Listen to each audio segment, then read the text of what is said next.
What up? My name is Earnest, and today I learned 4 steps to deal with a burnout. I'm not saying these are the answer or they'll work every time, but I've been experiencing burnout today, and these are the things that I did that helped me. Number one, look for number one, look for outside agitators. So one thing to keep in mind whenever you're experiencing a burnout is that sometimes, let's say you want to start running every day and you're running every day, but the running is really difficult and so you're not sure if you should continue with it, if it's right for you. One thing to consider before you decide that it's right for you to quit is there something in my lifestyle that is making this more difficult? Am I drinking a lot and then trying to run in the morning? Am I smoking too much, like right before I'm trying to do it? Although sometimes it can be a little nuts, but you know, to each their own. but you know, is there something in my outside life am I too stressed out at work, and so then doing that additional stress is just like further stressing my body and breaking me and I'm never recovering? Keeping in mind outside agitators. Step number two, identify the conflict in values. So whenever you're experiencing burnout, to even get to the stage of being burnt out, whatever you're doing has to inherently have been meaningful enough for you to push past that kind of initial I don't feel like it. Like if you're even to the point where you're like burning out implies that you're still doing it even though you maybe aren't feeling it as much and don't want to do it as much. And if you're having this happen, it's inherently meaningful for you.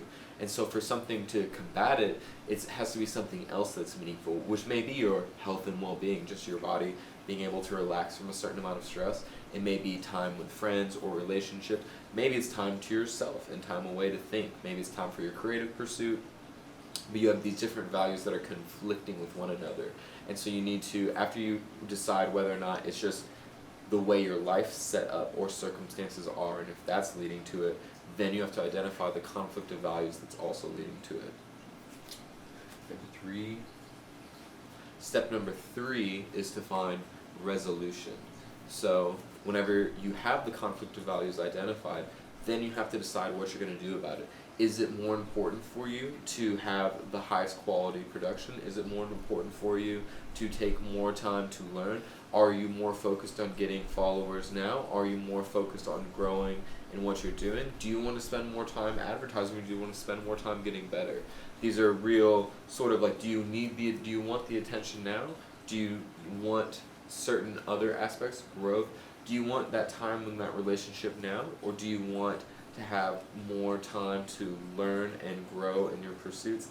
No, I'm betraying some value conflicts that I'm having, but you have to look at them once you neutralize the sort of outside sources to whatever extent you're capable, because I don't know, but and then once you have identified that, you have to make decisions about what is the right move for you.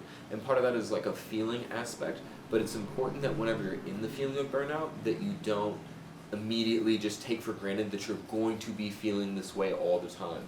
Sometimes maybe you dial it back, you adjust the frame you're coming from it on, you work on a different project, you take time, you give it a day, you give it a week, you give it a month, everyone's different, but it's being able to make those decisions which involve a certain level of self-awareness about what is right for you.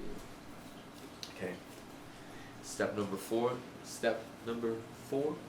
is about timing, and so that's about whenever you're in that experience. Sometimes you maybe are identifying the conflict of values, and you have an idea of maybe if you just change the way you're approaching it, you'll be able to have that sort of, you can continue with your disciplines as they are without adjusting, or maybe sometimes you realize that maybe shifting to this way at an upcoming time is going to be appropriate, or maybe the answer is to change the pattern right now. But it's important for you to think about timing, because you don't want to just every time you're having a significant resistance, just like, okay, I'm changing everything, or I'm just not doing this, or I'm just backing away. So sometimes you're going to have to push into that burnout and push past it, and you'll find pushing past the burnout, there's whole new levels of joy and expansion that happen. But sometimes there's not, and it is right for you to change your course and go a different direction or try a different approach. So timing is important because you don't want to become a victim to just having to change with the wind every time it blows.